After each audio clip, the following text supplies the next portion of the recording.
Come in. Okay sir. కూర్చో.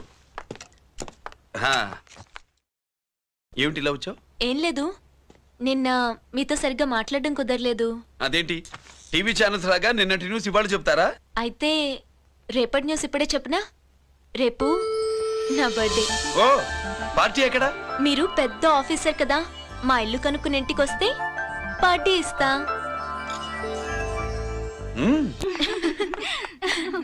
ఏంటి ఇది ఏసీపీ గారి వెహికల్లా ఉంది? అవునే, పార్టీ ఇవ్వడం తప్పేయట్లేదు. సర్లే చూద్దాం పదండి. ఏంటి ఇల్లు కనుక్కోమంటే ఏకంగా ఇంట్లోనే సెటిల్ అయిపోయాడు.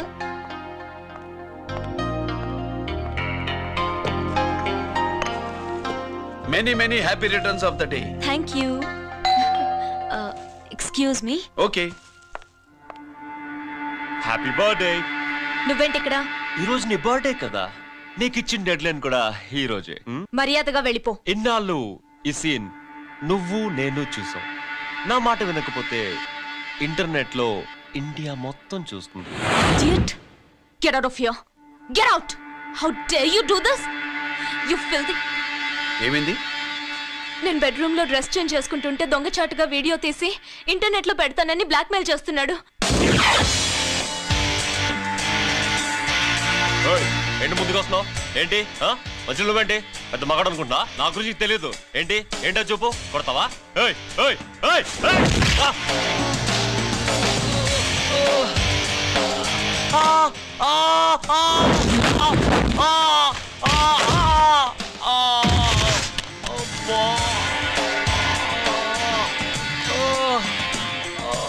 సెల్లుతో మేలు చేసుకోవచ్చురా, బ్లాక్ మెయిల్ కాదు.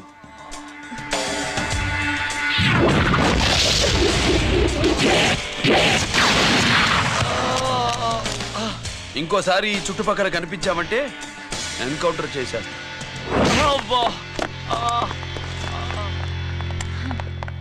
Thank you. It's my duty. Sir, అసలు వాడి బాధ తప్పించుకోవడానికి ఇది మీతో క్లోజ్ గా జాగింగ్, గో కార్డింగ్, స్క్వాష్ ఏమే అంటే ఇక మనం కలవా? కలుస్తాం, ఇలా ఎవడైనా నా వెంట పడినప్పుడు. ఇంకా మీ వెంట ఎవరు పడరు. ఏ? నేనే పడతాను కనుక.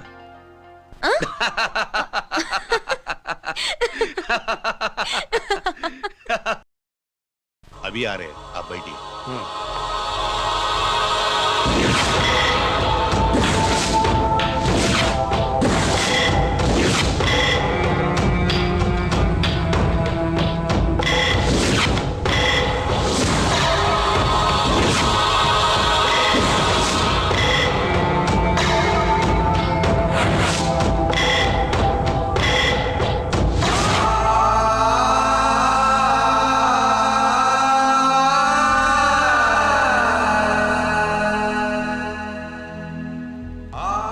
పెద్ద కొడుకు ఐపీసీ సెలెక్ట్ అయ్యాడన్నాగా, పోస్టింగ్ ఇప్పుడే వచ్చింది. పాకిస్తాన్లో నువ్వు ఎక్కడున్నావు అని ఎంక్వైరీ చేశాడు. డిఫెన్స్ వారు పోలీసు వాళ్ళకి సరైన ఇన్ఫర్మేషన్ ఇవ్వరని నేను మేనేజ్ చేసి వాడిని ఆపేశాను. నీ భార్యా పిల్లల దృష్టిలో నువ్వు ఇప్పుడు పాకిస్తాన్లో ఉన్నావు. నువ్వు ఎప్పుడు వస్తావని నీ కోసం ఆశతో ఎదురు చూస్తున్నారు. రేపు 15వ తారీఖున రిలీజ్ అవుతున్నాను రా. ఆయన వచ్చి టైం అవుతోంది, త్వరగా కానివ్వండి. ఒరేయ్, పొద్దున్నుంచి కడుతున్నావు, ఇంకా కాలేదా? అయిపోయిందమ్మా. త్వరగా కానీ. అలాగేనండి. ఏంటమ్మా అక్కడే ముగ్గేస్తూ కూర్చున్నావు? అక్కడ ఇంకా 3 పనులున్నాయి, త్వరగా వెళ్ళు. వెళ్తానా నమ్మగారు? ఏ పనులు తెవరట్లేదు. ఏమే సుబ్బు, నీకు తెవలిందా? అదేంటే నా మొహం చూస్తూ నిలబడ్డావు, త్వరగా కానీ. ఏంటి రాజేశ్వరి, ఏమిటి హడావిడి? ఏదైనా పండగ? ఒక రకంగా పండగేరా. అర్థం కాలేదు కానీ ఇంకో రకంగా చెప్పు. మీ నాన్నగారు వస్తున్నారా? ఏంటి, నాన్న వస్తున్నాడా? అవునరా, మీ నాన్నగారు తలుచుకుంటున్నట్టున్నారా? ఆయన తలుచుకుంటే ఎక్కిళ్ళు కాదు, హార్ట్ అటాక్ వస్తుంది. వస్తా. ఒరే గిరి, ఆగరా. హలో అన్నగారు, మీ ముద్దుల నాన్నగారిని చూడ్డానికి వచ్చేసారన్నమాట. ఏమిట్రా నువ్వు? అంత దూరం నుంచి నేను వస్తే నువ్వేంటి ఇక్కడున్న వాడివి బయటికి వెళ్ళిపోతున్నావు? ఆయన రాగానే నన్ను చూశారనుకో తేడా వస్తుంది, నీకా ఆయనకా ఇద్దరికి. అందుకే బయటికి పోతున్నా, వస్తా. గిరి ఏమిటమ్మా వీడు? 14 ఏళ్ల క్రితం నాన్నగారే ఇంకా వాడి మనసులో ఉన్నట్టున్నారా?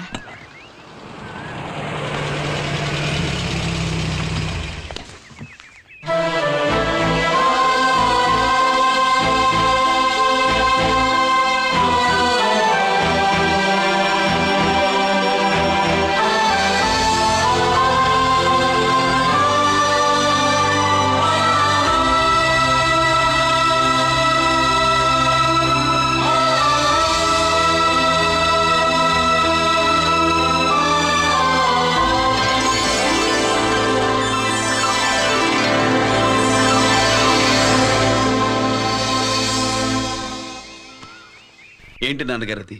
నేను వచ్చేసరికి నిన్నెలా చూడాలనుకున్నాను, అలాగే చూశాను కదా, అందుకే. సుబ్బు, వెళ్ళి హారతి పళ్ళని తీసుకురా. అలాగే.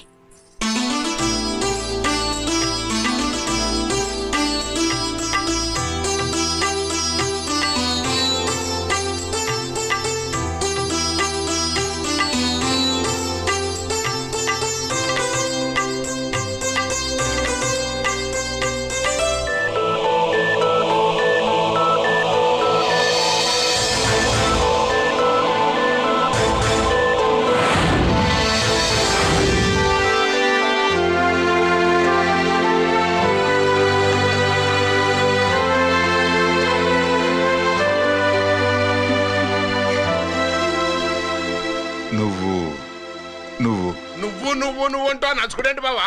నా కూతురు సుబ్బలక్ష్మి. పక్కన గిరుండాలే, ఏడివాడు? మీరు వస్తున్నారని కొబ్బరికాయ కొట్టడానికి గుడికెళ్ళాడండి. అలాగా, వాణ్ణి చూడాలి. పద, గుడికి వెళ్దాం.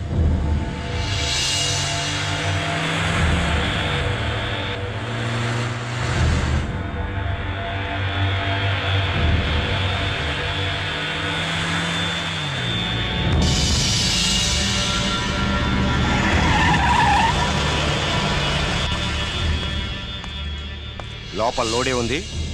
ఇవి జీకే గారి బళ్ళు. వాడి బాబుదైనా నాకు అనవసరం, చెక్ చేయాలి. చేసుకోండి. కానిస్టేబుల్స్,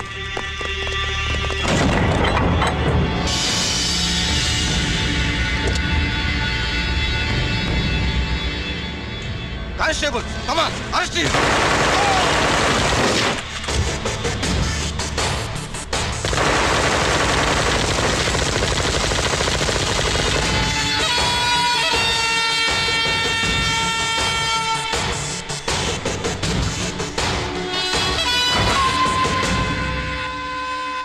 ఎవరి జోలికైనా వెళ్ళండి, పోలీసు వాళ్ళ జోలికి వెళ్ళొద్దని చెప్పాను, కానీ మీ వాడు వాళ్ళనే ఇచ్చాడు. ఏసైకపోతే ఈ ఆయుధాల వ్యాపారం వెనుక అసలు వస్తాం మన జీకే గారిది అని తెలిసి పూడుస్తుందప్ప. పురిదా ఎట్టా బయటపడుతుంది? అది అల్లాటప్పా తుపాకీ కాదు, AK-47. అందుకే ఆ కేసుని తీవ్రవాదుల మీదకి దోషించాం బాబు.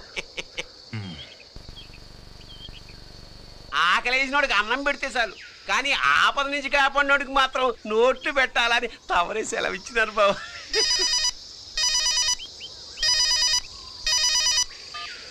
హలో,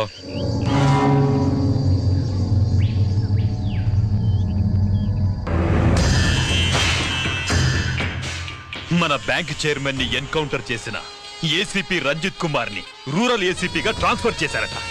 మీరంతా ఏం చేస్తున్నారు? నూకరాజు, వాడితో జాగ్రత్త. ఎప్పుడు ఏ ఫైల్ అడుగుతాడో కేర్ఫుల్ గా ఉండు.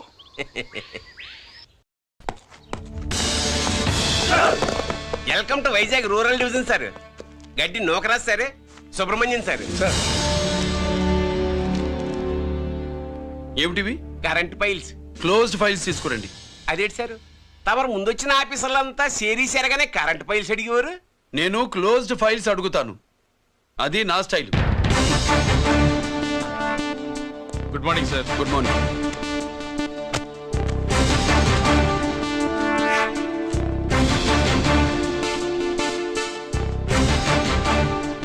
ట్రాన్స్ఫార్మర్స్ ఇండియా లిమిటెడ్ కంపెనీలో వెపన్స్ దొరికాయని ఒకసారి కేసు ఫైల్ అయింది కదా, ఫైనల్ గా ఏమైంది? క్లోజింగ్ చేసేసినండి. ఏంటి కంపెనీనా? అబ్బాయి ఫైల్ అంటే సరైన సాక్షిగా లేక అలాగ చేసేసినామండి. ఈ ఫైల్ ని రీఓపెన్ చేస్తున్నాను.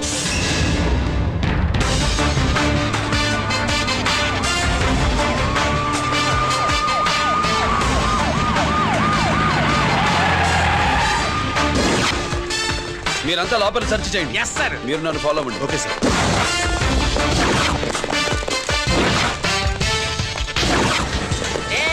అన్నీ సెర్చింగ్ చేసేయండి.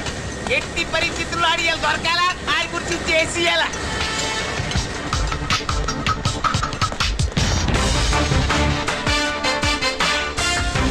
సార్ ఏంటి సార్ ఇదంతా? కళ్ళు కనపట్టలేదా? Searching చేస్తున్నదా sir.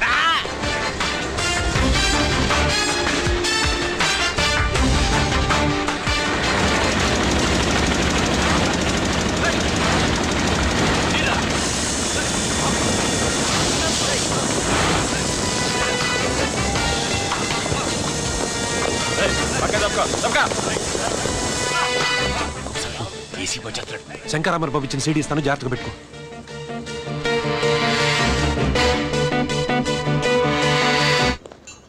అయ్యేం దొరకలేదు సార్. సార్ అంతా వెతికాను సార్, ఎక్కడ ఏం దొరకలేదు. సరే, మీరు చూడాల్సింది ఇంకేమైనా ఉందా సార్? జీకే పెద్ద పెద్ద చేపలతో వ్యాపారం చేస్తాడు. పెద్ద చేపల్ని పట్టాలంటే జాలం వేస్తే సాలస్తాడు, వలయ్యాల.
I wanna shoot somebody, I wanna kill somebody, I wanna shoot somebody.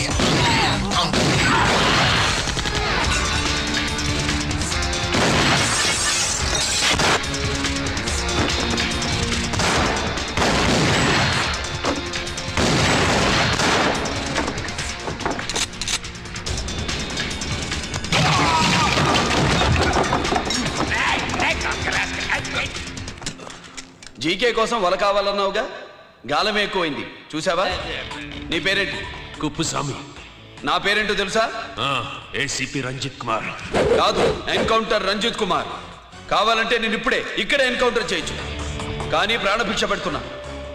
కోర్టులో నువ్వు జీకే పేరు చెప్పాలి గనక. ఏమయ్యా ఇది? ఏమి నిలబడి ఉండారు సంతాప సభ మాదిరి? నా సరుకు ఏమైనదంటే ఒరాళ్ళు పెసమంటారు. ఎన్నాయా ఇది? ఎన్నా మీరు సొల్లకపోతిరా నేను సుమ్మా ఉండను, అందరిని సంపి పొడుస్తా. అయినా నా సరుకు ఇవ్వడం చేత కానీ మీకు 2 కోట్ల అడ్వాన్సా? ఎందుకు? ఇదిగో 60 పెద్దగా అరవ, మాకు పెద్ద సార్ వచ్చే టైం అయింది. శంకరా, ఏంటి శంకర్ రామన్ టెన్షన్ లో ఉన్నట్టున్నా? ఇల్లే సారు, మీకు తెలుసు కదా, సరుకు టైంకి ఇవ్వకపోతే శ్రీలంకలో వాడు నన్ను అక్కడ చంపి ఇక్కడ పూడుస్తుడు అవడదా. నేను మాటిచ్చిన తర్వాత సరుకు అందకపోవటం ఇదే మొదటిసారి, ఆఖరిసారి కూడా. నన్ను నమ్మండి, ఇంటికెళ్ళండి. మీరు చెప్పాక ఇక మాట్లాడను, పోయిట్ వరే. సారు, ఉప్పుస్వామి వాడిని రేపు కోర్టులో సబ్మిట్ చేస్తా ఉండారు. వాడు ఏదైనా వాడు నా బామ్మర్ది. ఎప్పుడు, ఎక్కడ, ఎలా మాట్లాడాలో వాడికి బాగా తెలుసు. మీరు రేపు కోర్టులో విచారణ జరిగే సమయానికి మిగిలిన సరుకును బార్డర్ దాటి ఏర్పాటు చేయండి. సారు, గుడివాడి కైలాసం గారి కొడుకు గారు తమను కలవడానికి వచ్చేసారు. కలవంతరేంటి? వాడు వచ్చాడా, నువ్వు తీసుకొచ్చావా? నాకేం తెలుసు సార్. పోనీ వాళ్ళ నాన్న తెలుసా? అమ్మతో ఆడు కూడా తెలవచ్చు సార్. పేరు గోత్రం చెప్తుంటే తెలిసేమో అనుకున్నాలే. రమ్మను. ఒరే కిరణ్ బాబు, మీ నాన్న గుడిని మింగేసే రకమైతే ఈడ దేశాతాబ్దంలో కట్టారు. అప్పుడెంత మింగేసినారు కూడా చెప్పేసి రకం. కొంచెం జాగ్రత్త. రే రారవే.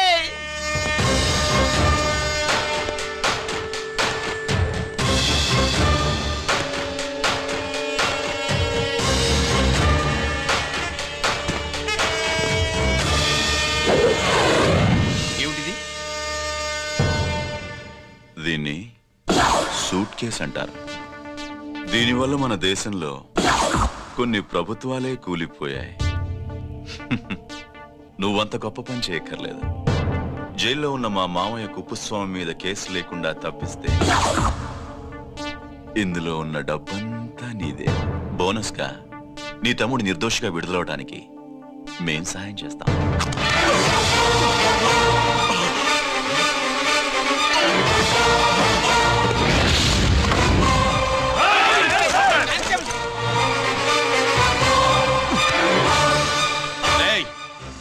దీన్ని పిస్టల్ అంటారు.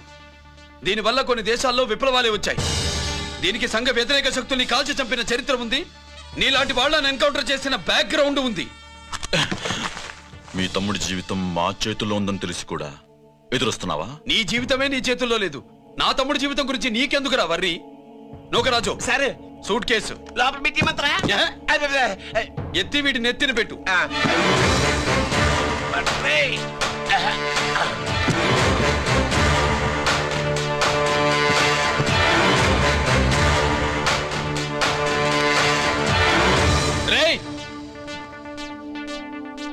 వెళ్ళి నీ బాబుకు చెప్పు, ఈ రంజిత్ కుమార్ లంచం తినడు, తిన్నది కక్కిస్తాడని.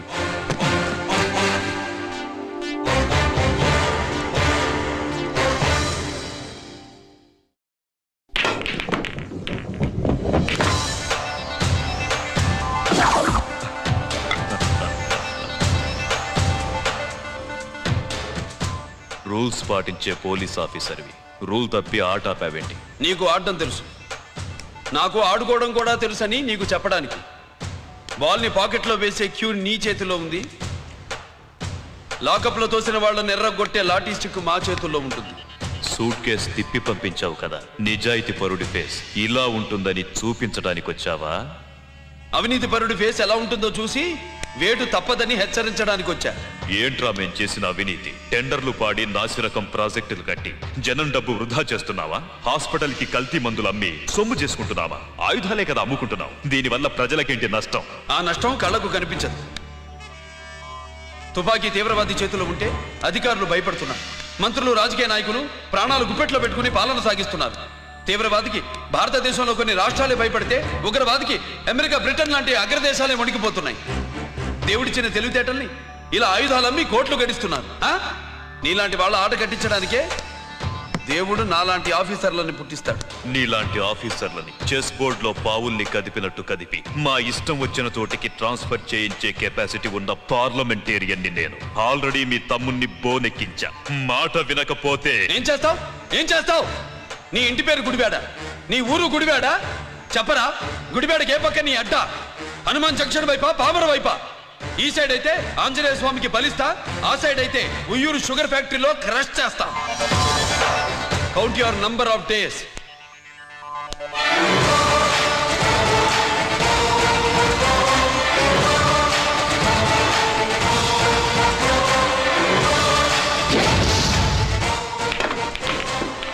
ఏమి సార్ వాడిది? అడ్డడ్డే వాడు మాట్లాడుతూనే కొట్టినట్టుండది. నిజంగా కొడితే మురుగా ఎట్టుండునో. వాడు కాదు, మనమే వాడిని కొట్టాలి, చావు దెబ్బ. దవళ సులభం కాదప్పా. ఇదిగో వాడు కుప్పుస్వామి చేత రహస్యాలు చెప్పిస్తాడని నాకు పెరియ నమ్మకం.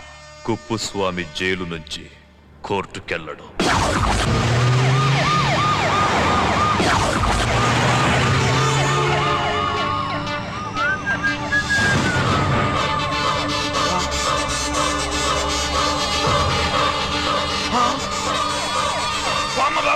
బాంబు బాంబు బాంబు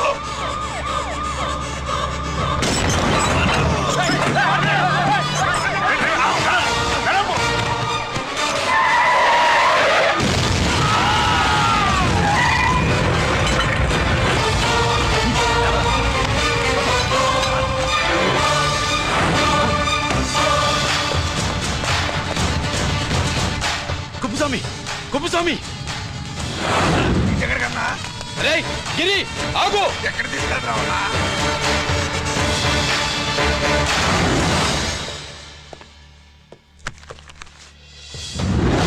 ఇదేంటయ్యా, ఇతను ఇంకా ఉద్యోగంలోనే ఉన్నాడా? పీకేయమని చెప్పాగా. చెప్పబెట్టకుండా తీసేయడానికి ఇది పొలిటికల్ పోస్ట్ కాదు, పోలీస్ డిపార్ట్మెంట్ ఉద్యోగం. మరి కుప్పుస్వామిని నీ కళ్ళ ముందే పేల్చేస్తున్నప్పుడు ఏమైందంట మీ పోలీస్ డిపార్ట్మెంట్? ముఖ్యమంత్రి దగ్గర నుంచి మంత్రుల దాకా అందరూ బుల్లెట్ ప్రూఫ్ జాకెట్లు ఎందుకు వేసుకుంటున్నారు తమరు ఎక్స్ప్లెయిన్ చేస్తే మీ ప్రశ్నకి నేను మా డిపార్ట్మెంట్ తరఫున సమాధానం చెప్తాను సార్. ఏంటయ్యా రెచ్చిపోయి మాటకు మాట మాట్లాడుతున్నావు? కుప్పుస్వామితో పాటు నీ తమ్ముడు కూడా అదే వ్యాన్లో ఉన్నాడు కదా, వాడు ఎందుకు పేలిపోలేదు? ఎలా తప్పించుకున్నాడు? ఇంతకీ మీ బాధ కుప్పుస్వామి పోయినందుక, మా తమ్ముడు తప్పించుకున్నందుక? నువ్వు నీ తమ్ముడిని తప్పించినందుకు. మంత్రి గారు, నోటికి ఏది వస్తే అది మాట్లాడడం మీ రాజకీయ నాయకులు చేసే పని, మా పోలీసుల పని కాదు. మా తమ్ముడితో పాటు కోటిగాడు కూడా తప్పించుకున్నాడు. వాళ్ళిద్దరు పారిపోయారు. ఎవరైనా తప్పించారో 24 గంటల్లో డిఐజీ గారి టేబుల్ మీద పెడతాను.